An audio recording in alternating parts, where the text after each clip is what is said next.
How's it going, everybody? Bryan, Alvarez, and Dave Meltzer here, Wrestling Observer Radio, August 25, 2020, figure4online.com/wrestlingobserver.com. We got a lot of news to talk about here today. Fallout from SummerSlam. Payback is coming Sunday. We got 4 matches. We got a lot of stuff to get into. But first, the Google searches for SummerSlam, Dave. How did this show do? Really bad. It was 200,000. It was in 9th place, which usually you would expect a WWE show to do. 200,000 would be what a normal pay-per-view would do. A SummerSlam you would expect probably closer to 1 million or 500,000, somewhere in that range. So it kind of tells you that the interest level in the show was way down from previous years. And it was just the equivalent of another show. It wasn't anything at the SummerSlam level, and that's even with the, all the promotion of the Thunderdome. So, yeah, not, it beat what UFC did on Saturday, but, that was Frankie Edgar and Pedro Munoz. That was, dude, if it didn't beat that UFC, there'd be some big problems. Yeah, well, it did beat Saturday. The thing that surprised me, well, I shouldn't say surprised me, but I guess the key when looking through that stuff is that Thunderdome never charted all week long. So it was, and it did help the ratings, without a doubt. The Friday rating was helped greatly by it. But to the average person or whatever, it's not even something that they were, it wasn't something of major interest. And NXT TakeOver didn't list, which sometimes it does, but it didn't this time.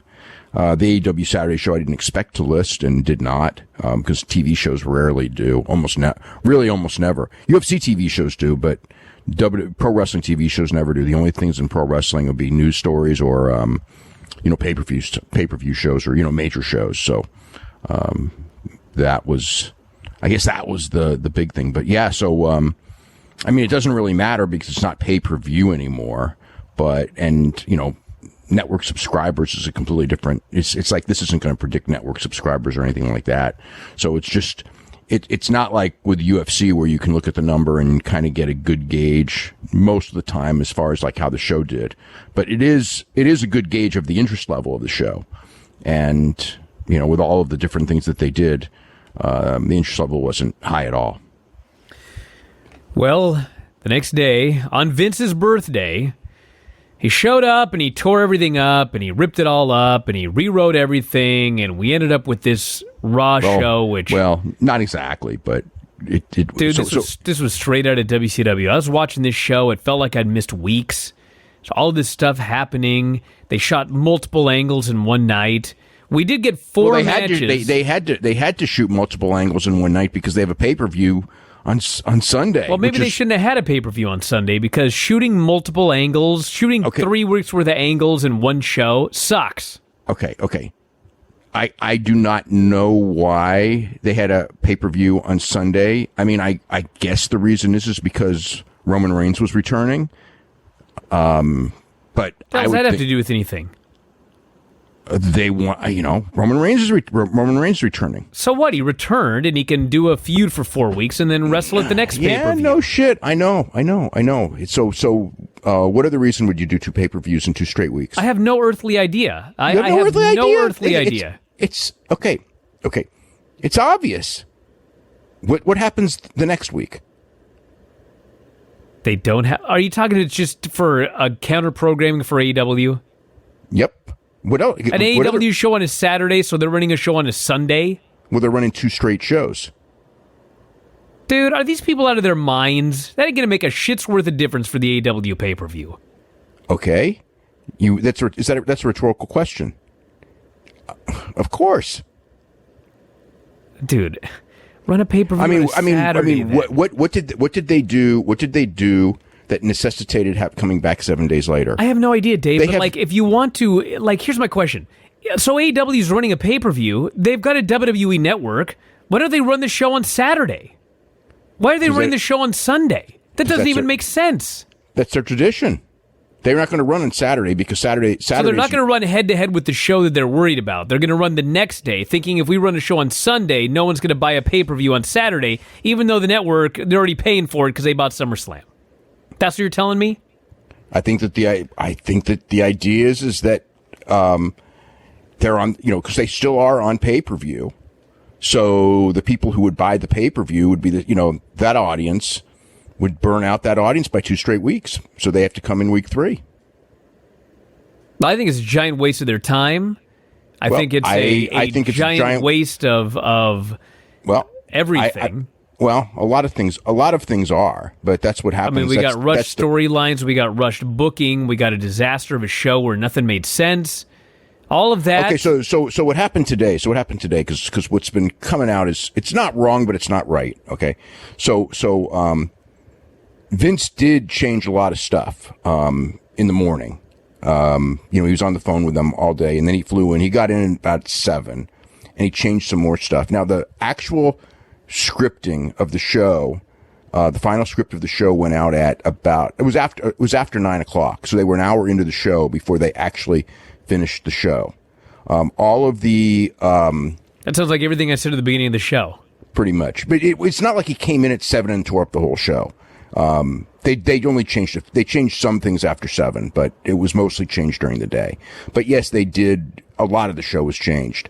The what's the thing called? The underground stuff stuff's actually taped in the afternoon, so he couldn't change that. But obviously, in the morning, he did change some of it because they'd spent a week building up Ivar and Dolph Ziggler, and obviously, for whatever reason, I have no reason for anything that they did because. We couldn't put that match on Raw Underground because there were other matches that we had to put on Raw Underground. Look, don't ask me for common sense on this. I just know that it was canceled today, and why I don't know. I guess because but he came out later, so it couldn't even be that. It couldn't even be that Ivar left with the girl with Demi. He was there in the final segment of Raw Underground. Because he was there in the final segment. Yeah, well, I guess that they just decided. I guess the idea was he just wanted Lashley to kill Dolph Ziggler and not worry about that match that he had done. I guess because whatever reason, maybe he wanted Bobby Lashley to get his heat back because he was going to lose the arm wrestling match. I don't know. So he had Bobby Lashley beat 4 guys, and Ivar was one of them. So, I don't. I mean, how do you make sense? How do you make sense of something that?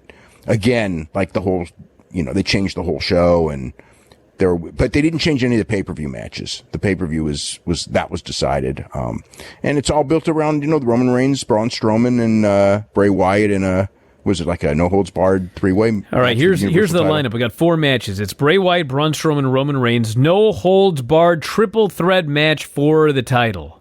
Yeah, so my gut on this is that the big match is probably going to be Roman Reigns and Bray Wyatt, which is the match that they originally were going to have at WrestleMania before Vince changed his mind and went with Goldberg. So, but that had been planned for, probably from October. So I guess that's the direction they'll probably go, but they didn't want to do it right away. And with a 1-week build, it would have been stupid to do it right away. So they got Strowman in there, I would guess to lose to either one or the other, and then the other two would, then Roman Reigns and Bray Wyatt could go in their singles match at some point down the line. Maybe, we got a pay-per-view. Let's see. We got a pay-per-view, I think it's, after this, what's the next day? I had all those dates down. I think it was end of September, maybe? Maybe September 27th, and then come back. Maybe it's October 1st. I think it's September 27th, and I think then it's November, the first Saturday in November, and then they'd come back a couple weeks later for Survivor Series. So it's pretty busy.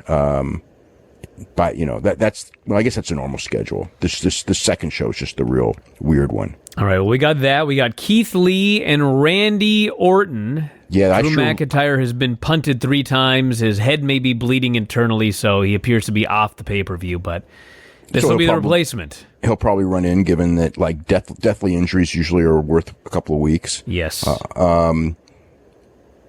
Yeah, that's a weird match to make. I mean, when they made that match tonight, I was just thinking, this is a weird match to make. And then when it was over, it was like, I have no earthly idea. If they were going to do Randy Orton and Keith Lee on the pay-per-view, I have no earthly idea why they did what they did tonight, because that 4 minutes did nothing to make me want to see them wrestle again. They did a quick 4-minute match. Randy Orton has him laid out. He's going for the RKO, and Drew pulls him out of the ring and beats him up for the DQ. Like, that was their build to making you want to see a rematch. Really, what the rematch is about, the rematch is actually about Keith Lee getting revenge for Drew on Randy Orton. That's what he said in his promo. Yep.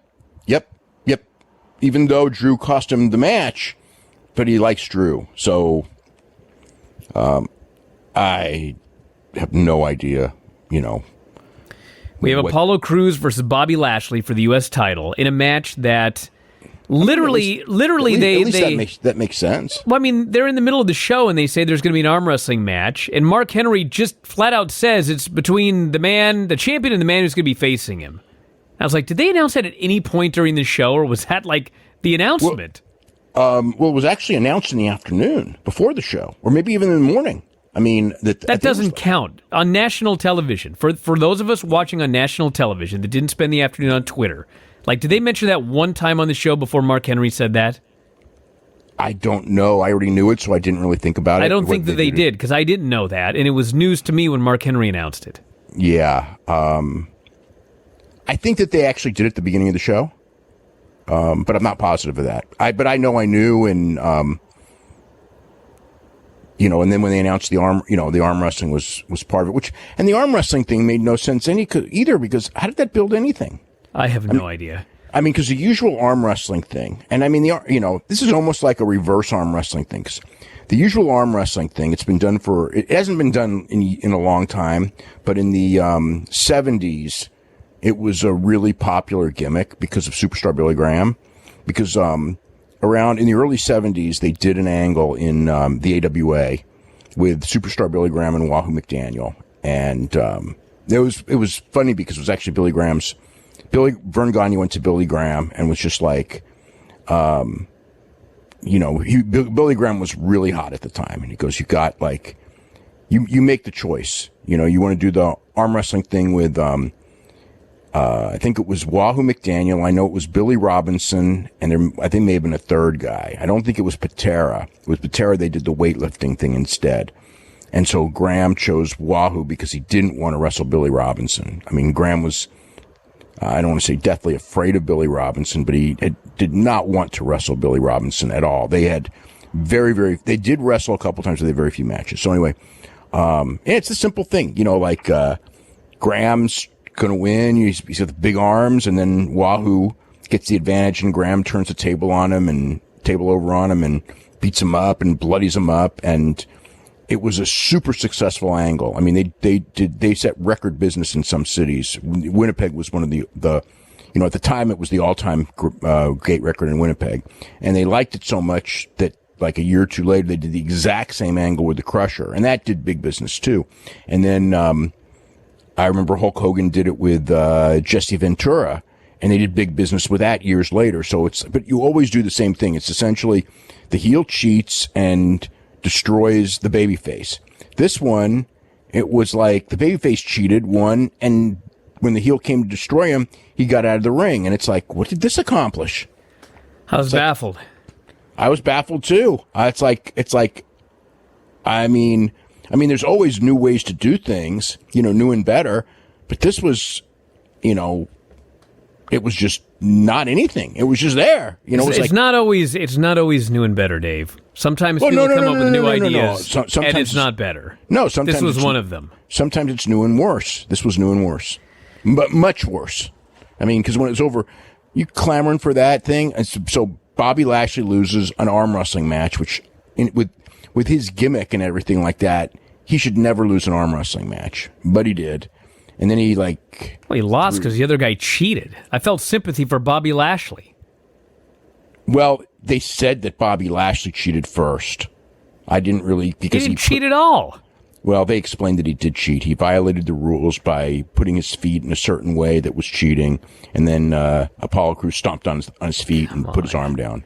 But the announcers absolutely said, they emphasized that Bobby Lashley was the one who cheated, and that Crews was just doing, retribution, giving him a receipt. We have Bayley and Sasha versus Shayna and Nia Jax, who started out feuding and then became partners. Well, that match is a lot worse than the one I was expecting. Tag titles. That's going to be a challenge.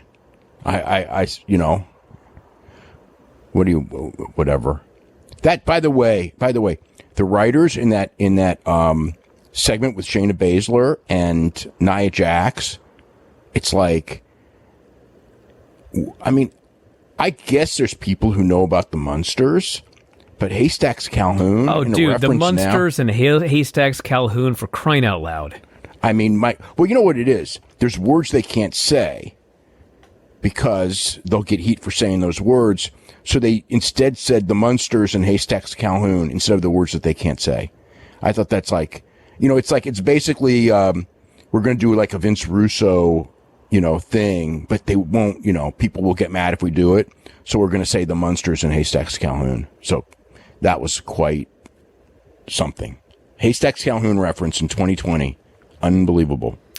Let's talk about this show. So they announced Asuka and Sasha in a lumberjack match for the Raw title, which is not even the main event, by the way.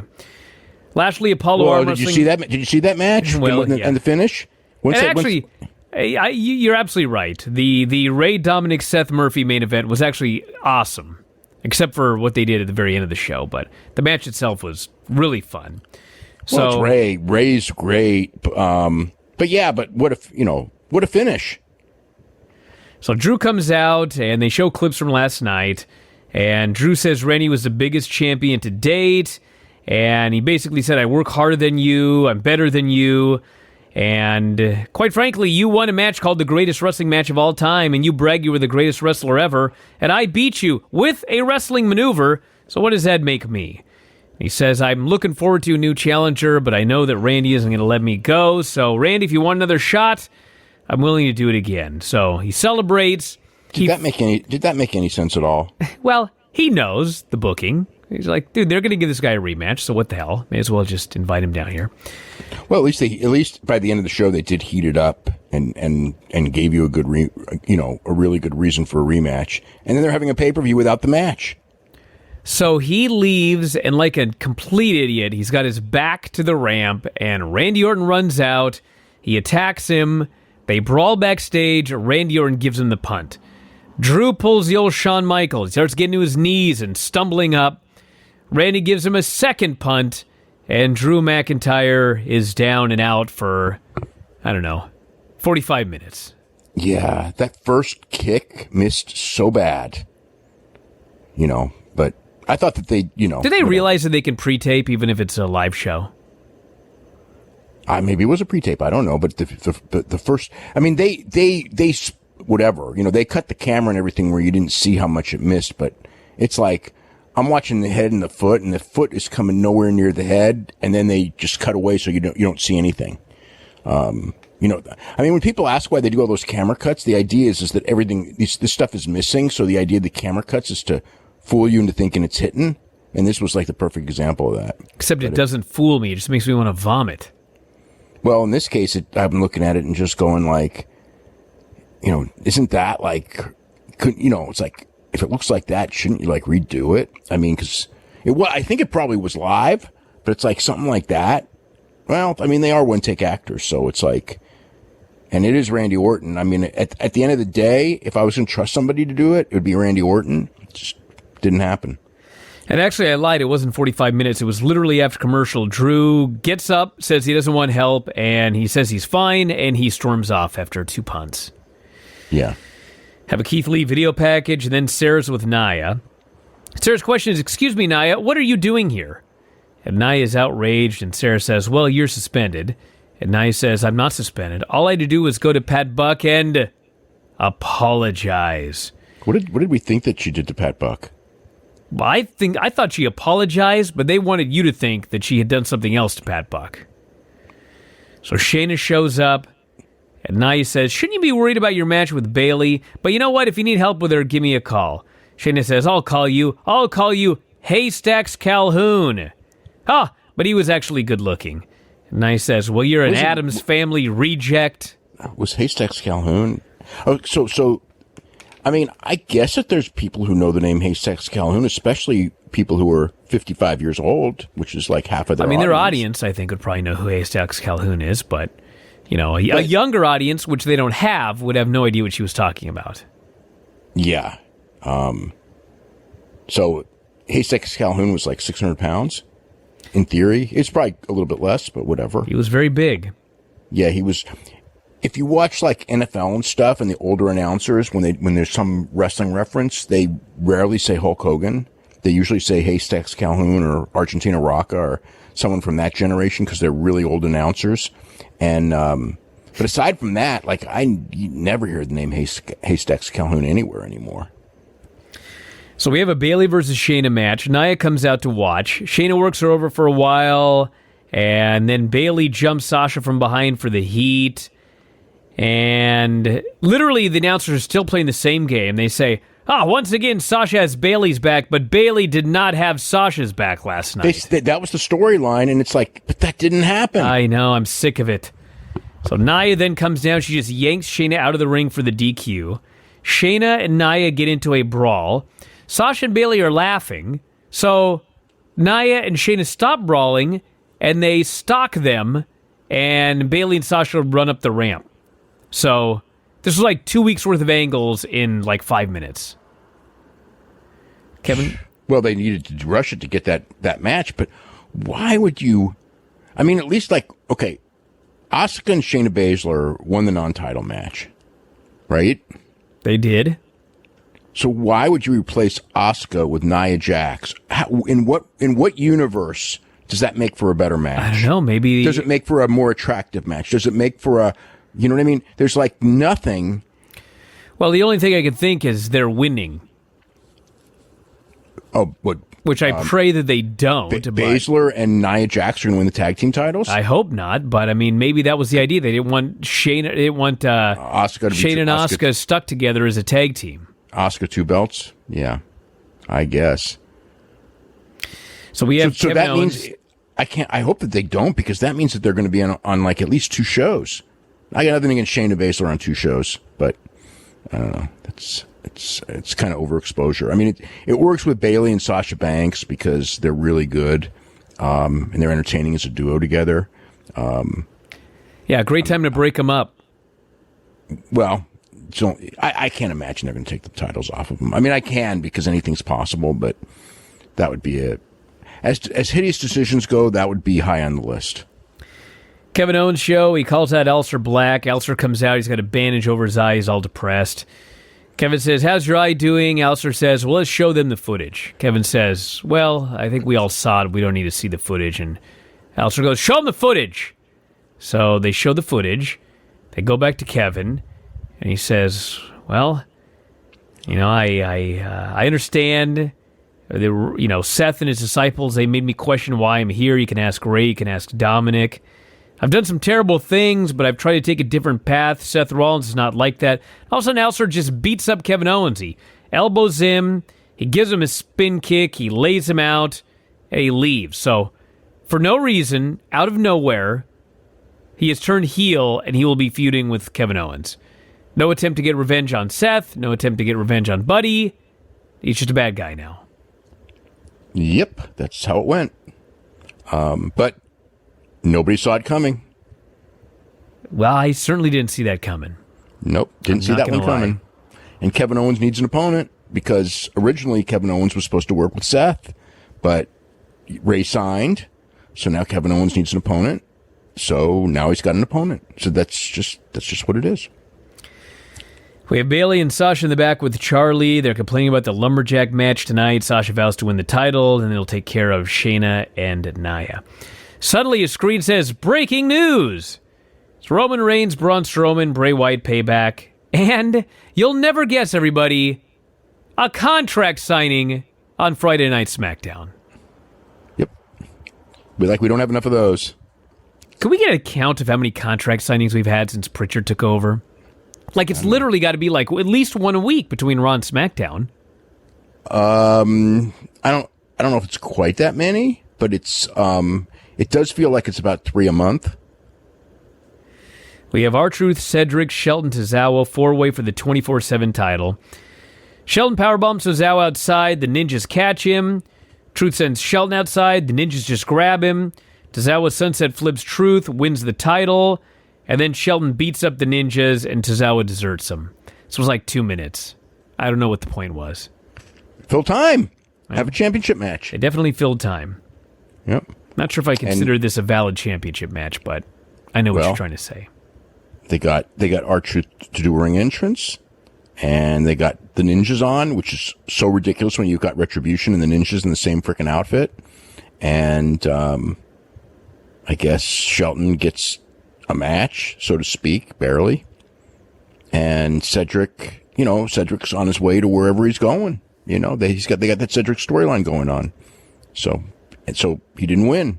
So it's part of his storyline. So Randy Orton comes out and does a promo and says that he's a man of his word. He told these people he was going to win, and he didn't. It makes him angry. Promised he would kill Edge, Christian, Big Show, Ric Flair, Shawn Michaels. He's a legend killer. And he kicked Drew in the skull twice. Why? Because Drew offered him a rematch out of pity. And he's Randy Orton, the legend killer. He's the greatest wrestler. Also now comes Keith Lee. Brand new music, which sucks. They took away his old theme that he sang. It did suck, yeah. He introduces himself. New outfit. New outfit. Gym shorts and a tight t-shirt. They actually give him an outfit where he looks like an indie guy now. Yeah, but Vince's mind. It's like, got to cover up the belly, you know what I mean? That's Vince's mind. But I don't think the outfit kills him. I didn't think it was a positive either. I thought that the booking of the match was a lot worse than the outfit change. The music change, pretty bad. So we were all talking about like the great big push that Keith Lee's going to have, and they did start it. And then in his first match, he got the rub, Dave.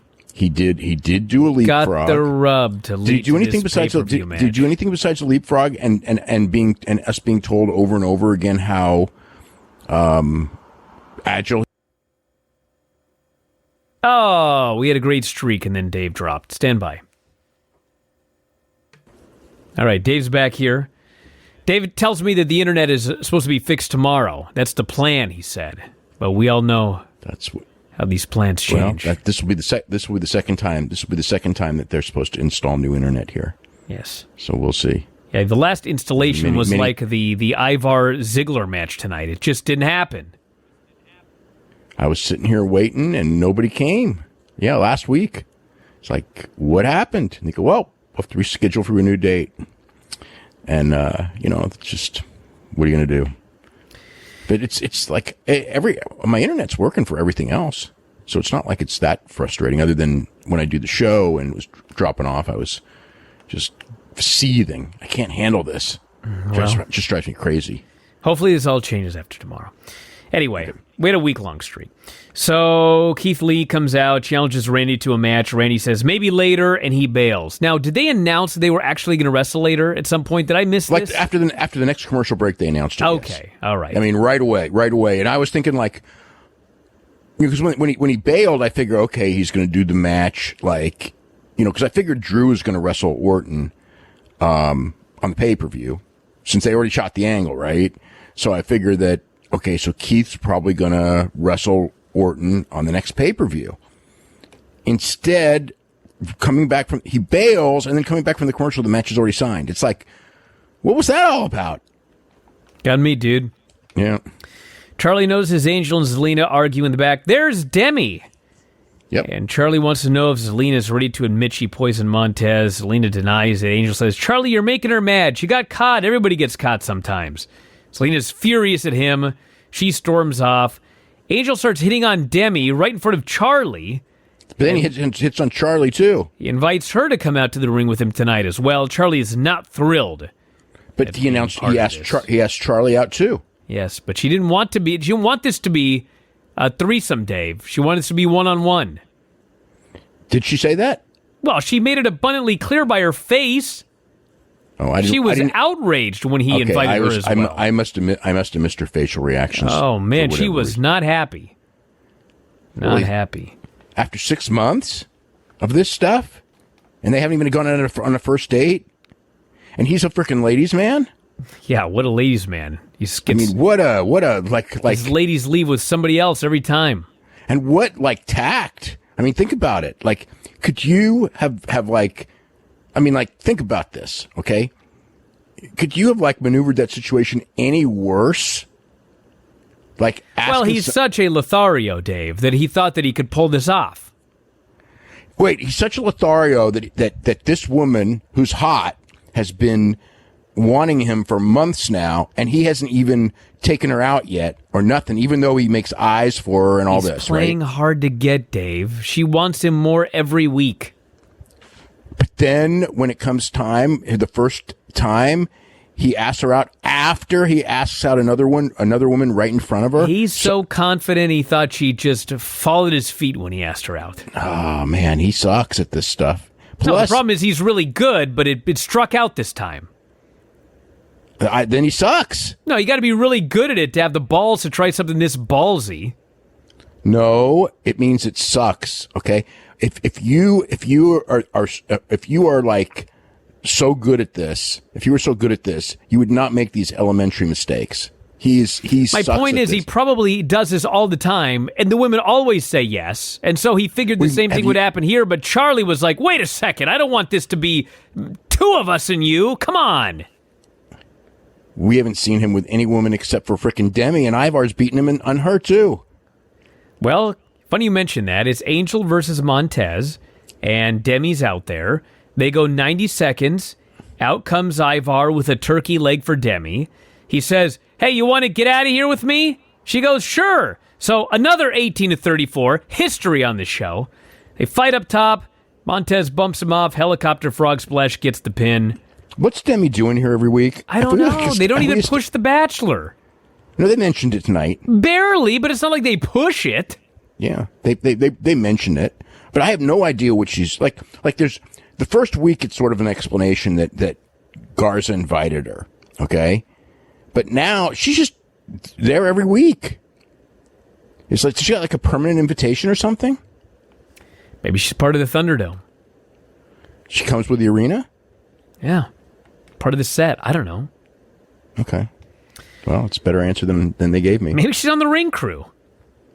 She's not on the ring crew. Come on. Why?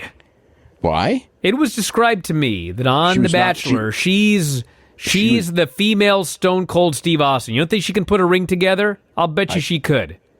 I'll bet you she could put a ring better than Angel Garza could. I would bet you're wrong on that.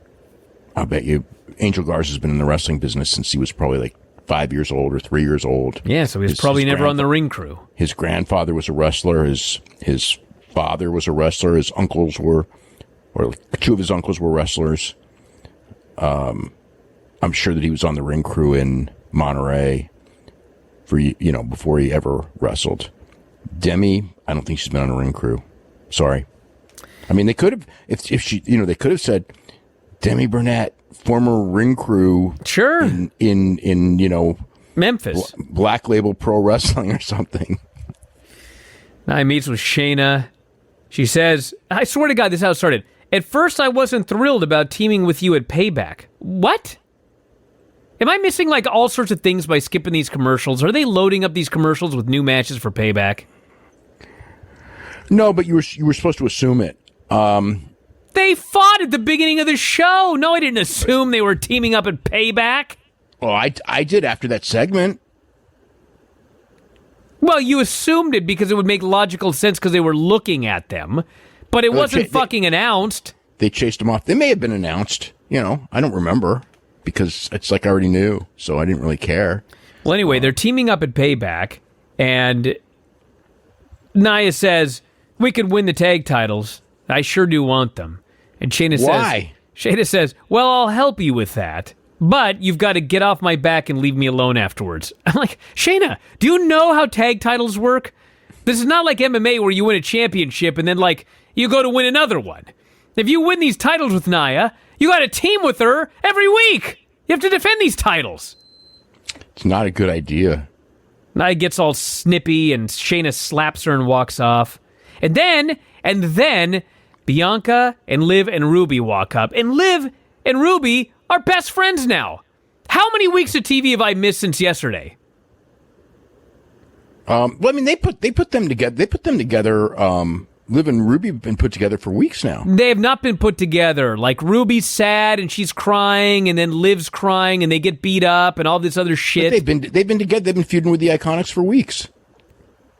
Against their will. That's how this started.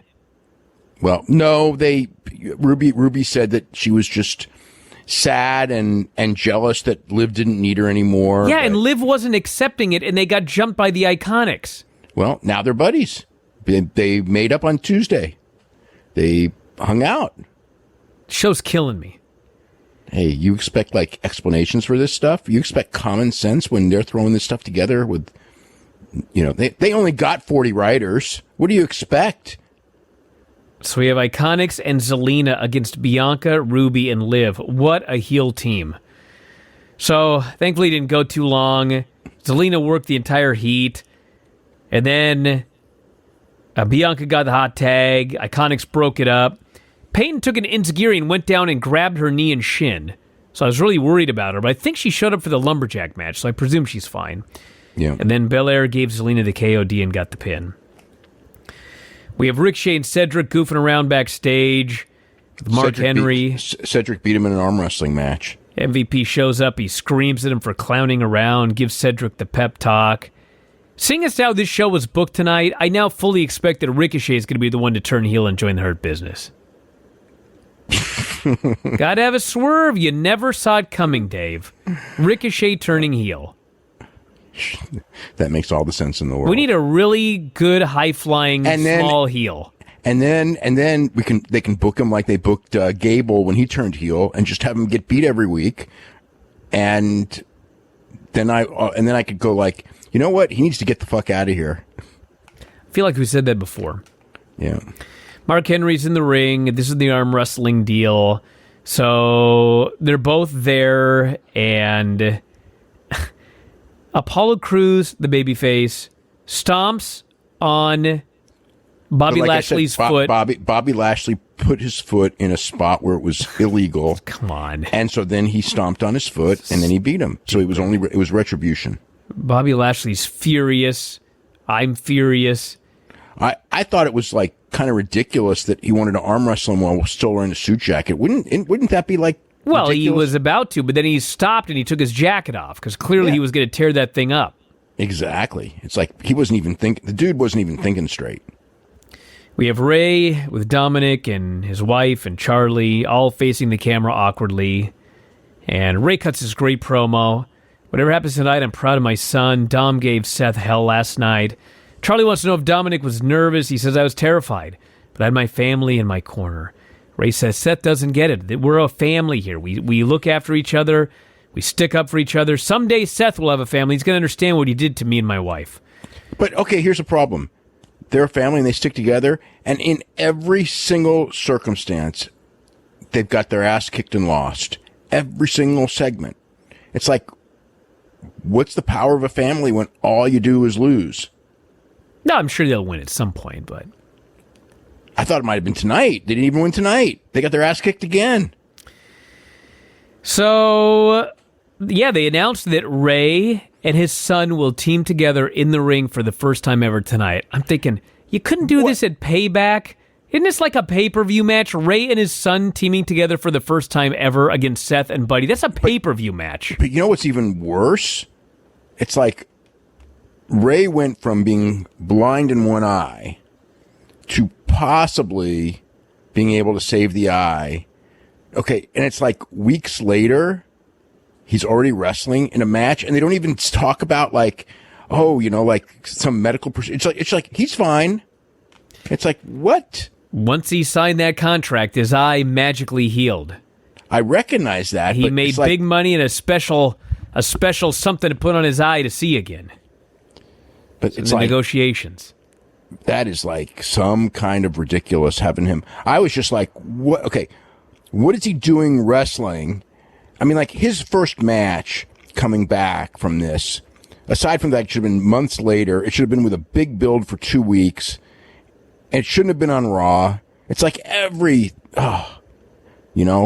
this was just ludicrous. But it's like, they're so desperate for a number this week that they gave away Ray's return with no build. It's insane. Coming off of a stipulation that made no sense anyway. We have Lana and Natty in the ring. They're there to celebrate Mickie James. They're going to retire her. They make fun of her. She comes out. She kicks them both, and she leaves. This was, as you say, a way to fill time. Well, I mean, the idea, I guess, is that, we're probably going to Mickie James Natalya rematch because, they need to do something with them. And maybe whatever. I don't know. We had Lashley. It's just something for people to do. They need to do that. Raw Underground. Lashley kills some dude with a guillotine. Then we have Dolph Ziggler versus Bobby Lashley, which was a fun 30 seconds. Ziggler takes him down with a single leg. Lashley reverses, takes him down, beats him, and then throws him off the platform into a wall. So I guess he wins. And then the Hurt Business throw some dude in the ring who doesn't want to be there. Lashley throws a kick. He hits this guy in like the tricep, and the guy sells it like he's knocked out. That was wacky. And we have the Randy versus Keith Lee match we talked about. Keith gets a couple of spots. Randy cuts him off. Long chin lock. Keith makes a big comeback. Randy cuts him off. Draping DDT. Goes for the RKO. And there's Drew McIntyre to pull him out of the ring for the DQ. Keith Lee vanishes out in thin air. Randy runs for his life. Drew's groggy from the punts, but he's alive. What a way to debut Keith Lee. Oh, yeah.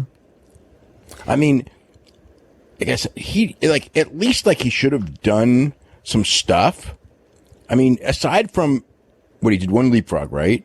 Well, we had to get this Mickie James segment in, Dave, so they were short on time. It's not, they were short on time, but it's not even that. It's like, you're telling us how great he is, and let him do something great. I mean, what did he can do great things. Let him do something great. It's like, well, let's see. We don't want a big guy flying around, so we don't want him flying.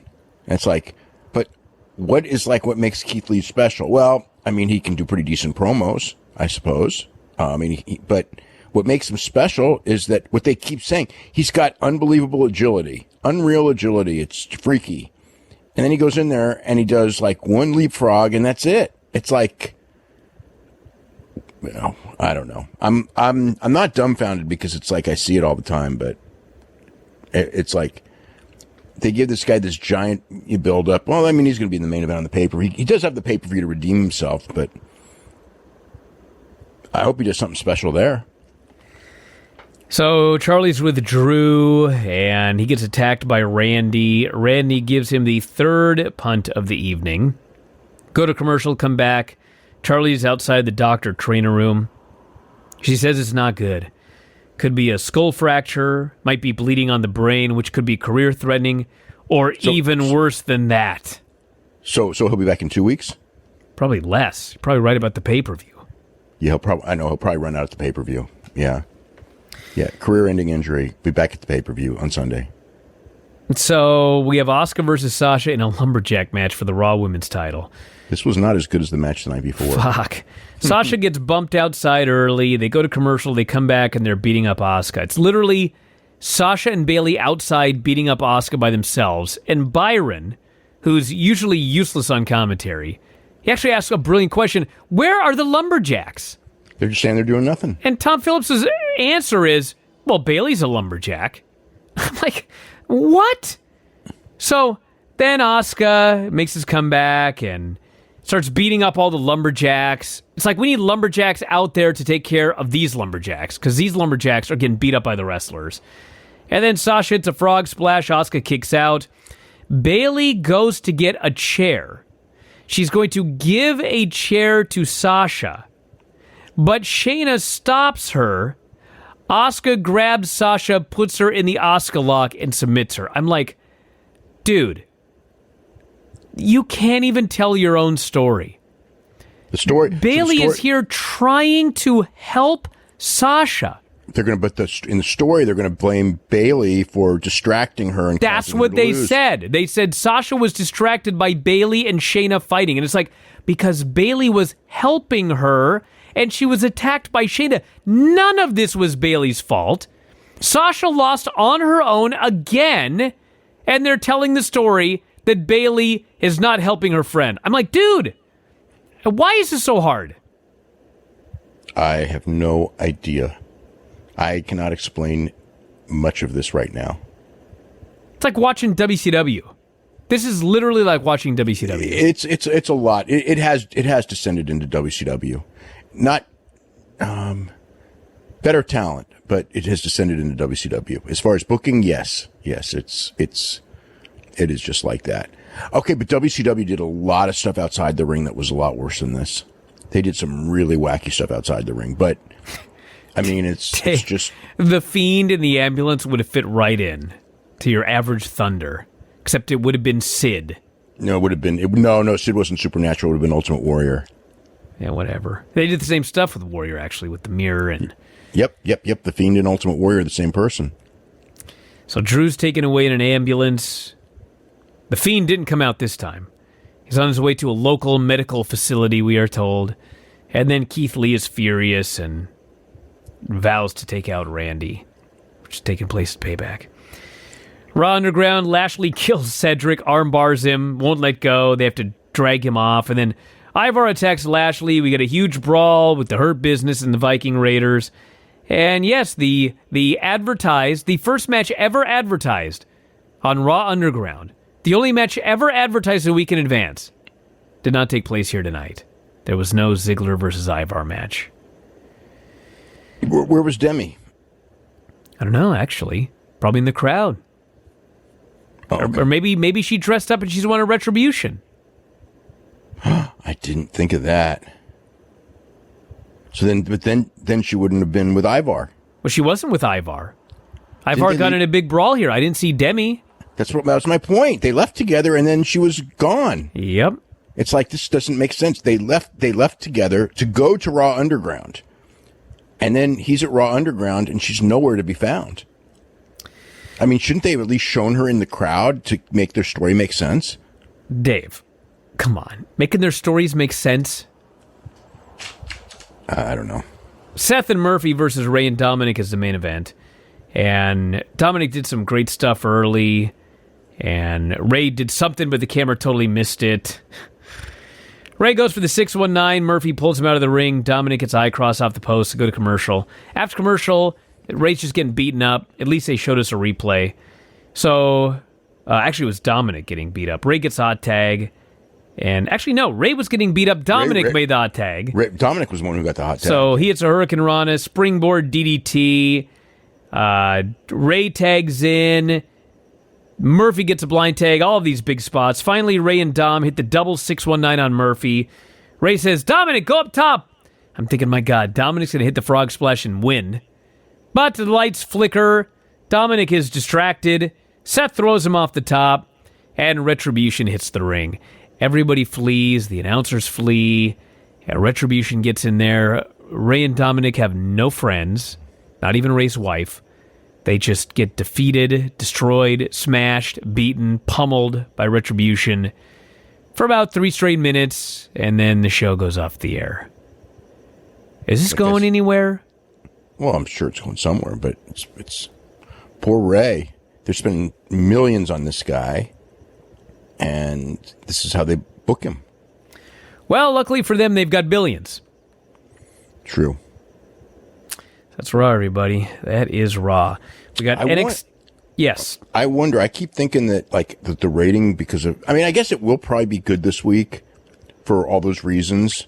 But I wasn't too keen on this show helping next week's rating at all. As I'm watching it, I'm going yeah, it looks a little bit better, but it's really not a better show. I mean, that's the whole thing. When I watch it, unlike you, I really like the Thunderdome. I like the life that it brings to the show. I don't mind the fake cheering. I can watch the matches and I can see the lights and the human beings, and it feels like I'm watching a show with people there. But It's still the show. The show sucks. The show is a terribly booked show.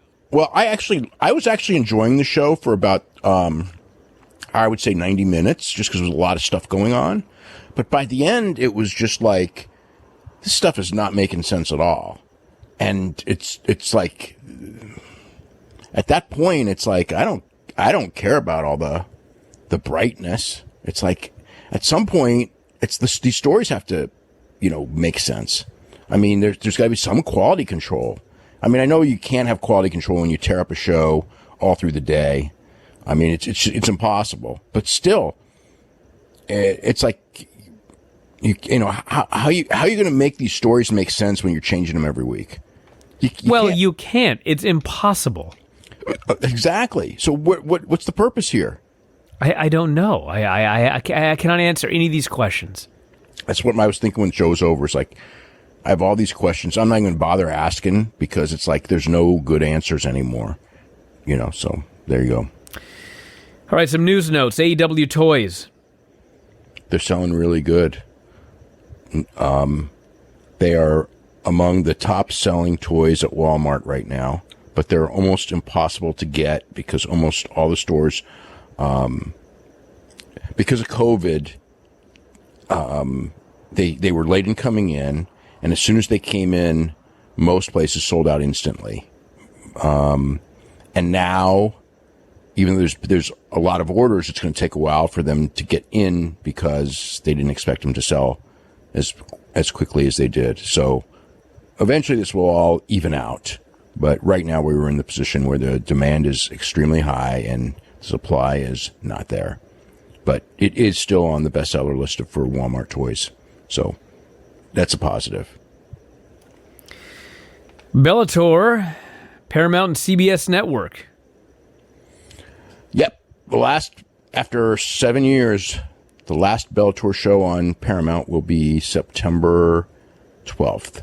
And then they will move to CBS Sports Network, where they will air the entire show, not just the 4 top matches, but all the prelims. So there'll be long shows on CBS Sports Network, but this is they're touting it as a positive because they are going to a sports channel, but it's a sports channel that like nobody watches. This is not a positive.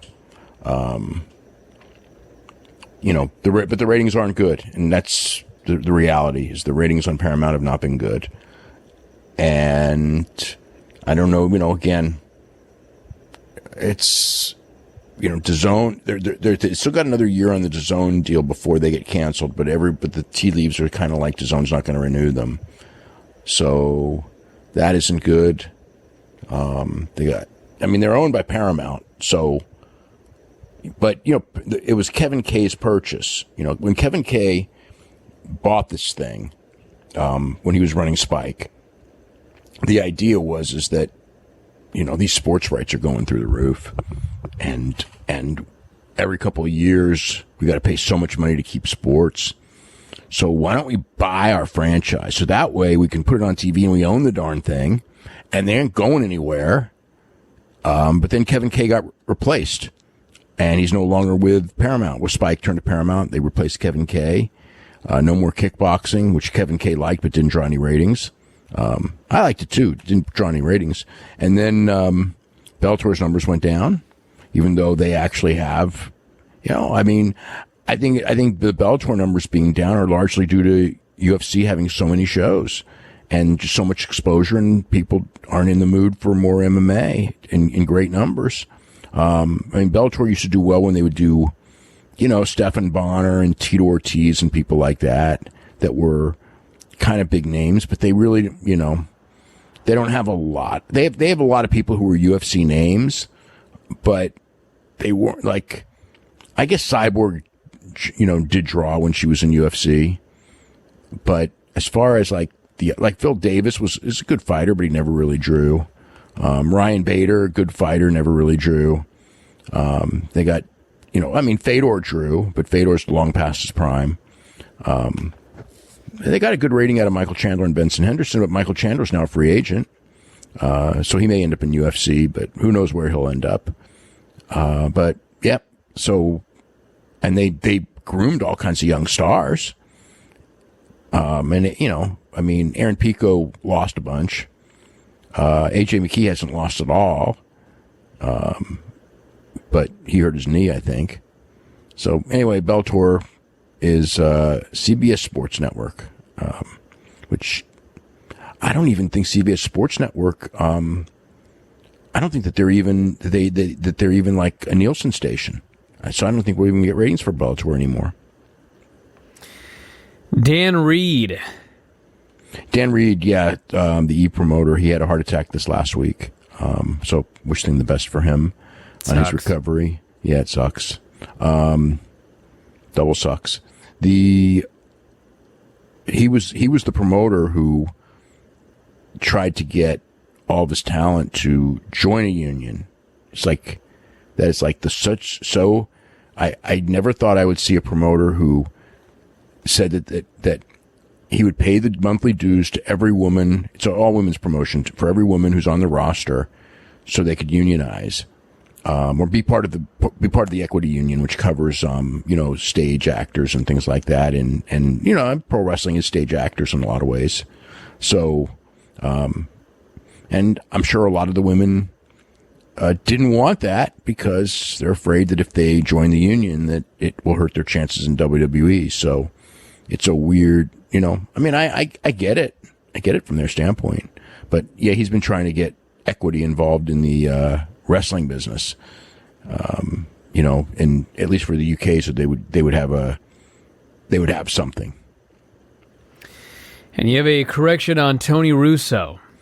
Yeah, so when Tony Russo passed away last week, and I said that he went to Australia's George Guliovis and won the championship there twice and the tag team title. But in fact, Tony Russo wrestled as George Guliovis in Florida and in the mid-'70s. But the George Guliovis that wrestled in Australia was a different George Guliovis. He was actually Greek. Tony Russo's from Chile.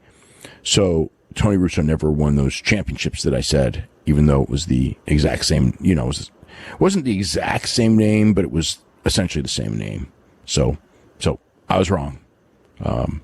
And almost everyone was. Everyone figured that George Guliovis in Florida and then he goes to Australia, but in fact, it was a different guy. I mean, if the name was like Mark Smith or something, I could see that, there's different Mark Smiths or Steve Austin, Steve Williams. There were two Steve Williams at one point. That's why Steve Austin had to change his name. But two George Guliovises was something I did not know until this week. Jump to the mailbag at WrestlingObserver.com. This person says, is Brody Lee turning into AEW's best advertisement for recruiting very talented but poorly utilized wrestlers in WWE? I would say Chris Jericho is more than anyone else, or maybe Moxley, maybe Cody. I think like half that roster. Dustin Rhodes, fucking Dustin Rhodes. You kidding me? Dustin Rhodes for the last 10 years in WWE did nothing, and then he comes out here at 50 years old, and he's great.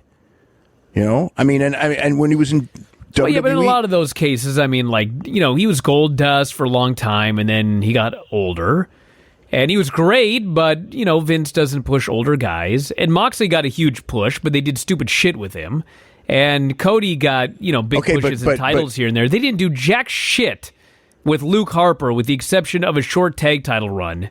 That was it. Well, yeah, but they were actually going to go really hard with, the Bludgeon Brothers, and then Rowan got hurt. And so that kind of broke them up. They were going to make them into the new Road Warriors, but it just fell apart. Dude, you know what? If you had the Road Warriors and Hawk got hurt, you could do something with Animal or vice versa. They just took the guy off television. We never saw him again.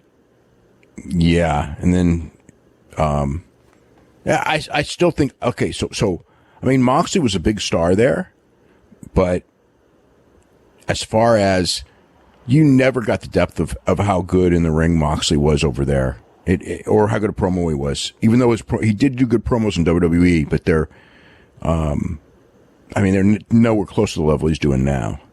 So,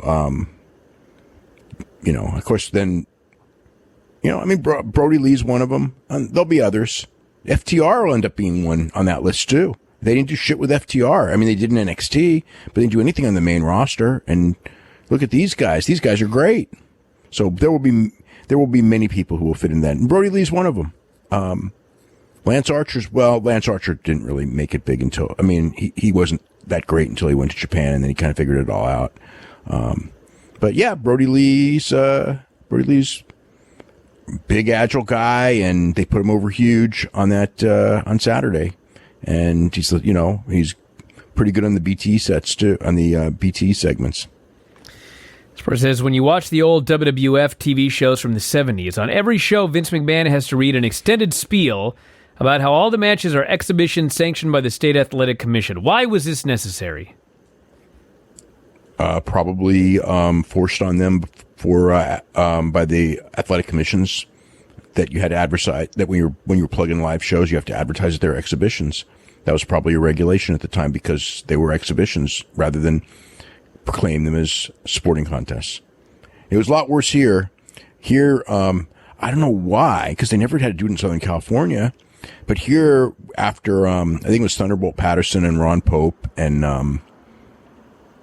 was Bearcat right in front of that? I remember. I think Bearcat might have been involved in that, but I remember Thunderbolt Patterson and Ron Pope came and told the commission that it's all fake, which they already knew. And at the beginning of every show, it was the following. What was the wording? The following wrestling exhibitions are for entertainment purposes only. The winners and losers have been chosen in advance by the promoter. That's how the shows would open, which was like, all those people who said that, like, if people knew that the business would die, they frickin' announced at the beginning of our TV shows. And while business did fall in that point, it's because the talent was a lot lower. But business was weaker for sure than a couple of years earlier, but the talent was also weaker. And the product was much weaker. So it all kind of went hand in hand. I can't say that they did that and the attendance stayed up, but they still, when they had a big match, they could still draw. When they had the Battle Royal, it still drew, but yeah, the territory was down, but the area passed its glory days. That's all that's what happens. This person wants to know if Samoa Joe is done in WWE. Probably not, but for now, he does such a great job with announcing, and he's had a lot of concussions. So for now, he's doing this. I know that when he first did the announcing, of course, things changed. When he first did the announcing, I was told that it was temporary because he's too valuable as a talent to have him as an announcer. But obviously, mine's changed from when I was told that to when they decided to revamp it. And he is great as an announcer. So, but in theory, he's supposed to wrestle again. But who knows? As long as he's announcing, it's real easy to do the angles with the announcers, though. They almost did with Seth, and it would have worked big had they done it. Hey, this person here says, with Keith Lee on the receiving end of a push, WWE having a preference of keeping couples on the same show, what are the chances Mia Yim will be revealed as one of the members of Retribution? It's possible. They need some women in Retribution. She's, as far as being ready to be called up, as far as women that are in NXT, she's on that list. So I would, it's possible. And this person wants to know if there are any young wrestlers in AEW that you think WWE has their eye on specifically. Well, they all got long contracts, the ones that are getting pushed. Everyone,